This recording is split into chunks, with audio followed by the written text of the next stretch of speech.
Hi, everybody. Welcome to Watch It or Don't. I'm Tom with Matt and Dan. Today we're talking about Everest, newest movie from Balthazar Kormacher, who did Two Guns and Contraband. It's Icelandic, I think. Yeah, sounds It's an like interesting it. name. Yeah.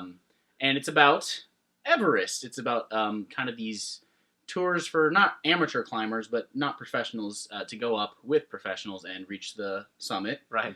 And this happened. This is a real story back in like '96, and everything went wrong. You've read John Krakauer's Into the Air. It's a bestseller. It's based off that book basically, and it's a true story about these guys climbing the tallest mountain in the world. And I don't know why you would ever want to do this after Or pay watching this movie. $65,000 to go die on a hill. That's one of the things about this movie is that it got kind of brutally real sometimes, and it made it clear that this was a painful and dangerous process. Yeah, that's the lesson movies don't climb mountains. All in all, I think the movie did a pretty good job of, like I said, being kind of real, not over dramatizing and making it seem like this fake cheesy thing, and that was one of the better things about the movie. Right. For those who don't know the story, there's probably about 20 people in total reach the top of Mount Everest before a brutal storm hits, and they have to try to get down. And, I guess I kind of realized this, but it's not just climbing the mountain that's dangerous, it's the no oxygen. Yeah, and right. They really only have... And coming down. Going up, coming down with oxygen. They only have a couple hours where they can actually survive on that thin air up there. So it's a disaster pick in a weird way. Where it's the first half is all this kind of training and build up to climb this mountain. You get to know these characters. The second half is all about trying to get them down. And it's amazing that it's true, and it's amazing how people would want to ever do that. And continue to do stuff like that. It's like a disaster movie, like you're saying, but they forced themselves into the disaster. Even before the storm, something could go horribly wrong just to get to the top. It is a disaster pick, but it's not...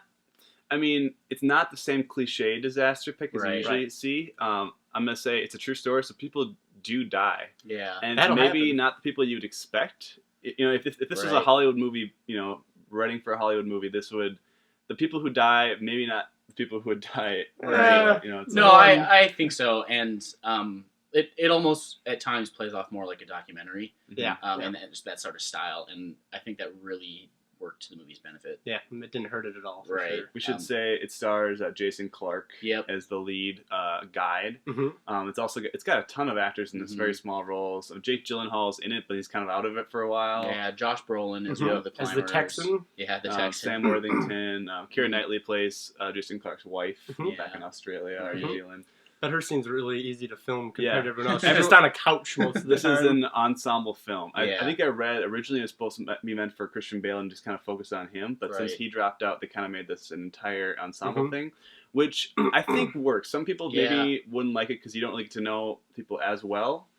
But I like it kind of spread out a little bit more. I agree. I think it's better when it's more honestly about the mountain than the people. It totally is. And I think that had it been about the people, that's when you would have gotten the cheesy Hollywood stuff. Yeah. So that's true. We should probably hop into ratings. Sure.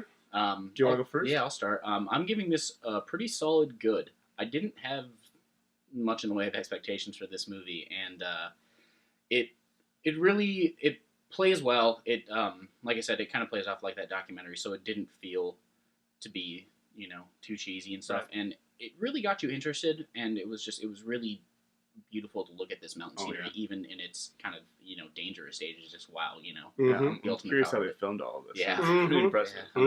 I'll go next. I'll give it a 3 out of 5. I had really low expectations. I didn't want to see. I didn't know when we agreed to go see this that it was going to be in 3D because I'm not a 3D guy.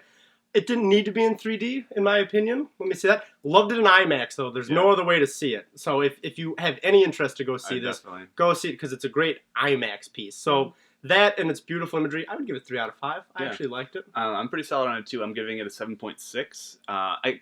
There's hard to find anything really wrong with it. Yeah. It's just a typical nature versus man kind of story. And I think some people might be a little...